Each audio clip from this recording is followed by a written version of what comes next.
sa opisina niya.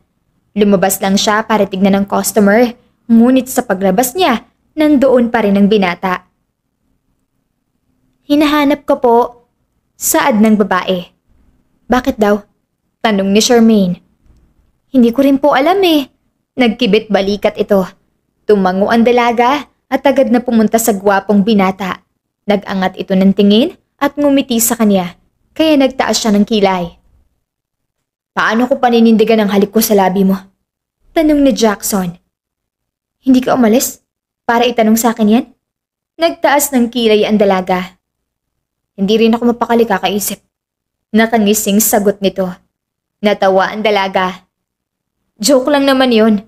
Isa pa, wala nang seryoso sa mundong to. Mas mabuti pang gwapo ang makakuha ng first kiss ko. Natawa rin si Jackson at napailing sa dalaga. Nagkatinginan saglit at ang unang umiwas ay ang binata dahil pakiramdam niya malulusaw siya sa nangaakit na mga mata ni Charmaine. Pwede ba kitang kasabay kumain? Natigilan si Charmaine nang tanungin siya ni Jackson. Sa lamesa ay nakahanda na ang 2 meal para sa kanilang dalawa. Napalunok ang dalaga at tinignan si Jackson na naghihintay kaya napabuntong hininga siya at tumango. Bakit mo ko gustong kasabay kumain?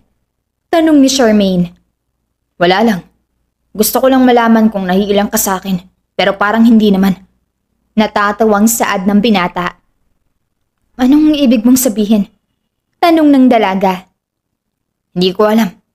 Namamangha ako sa tapang mo. Natawa si Jackson. Hindi ka naiilang at diretso magsalita.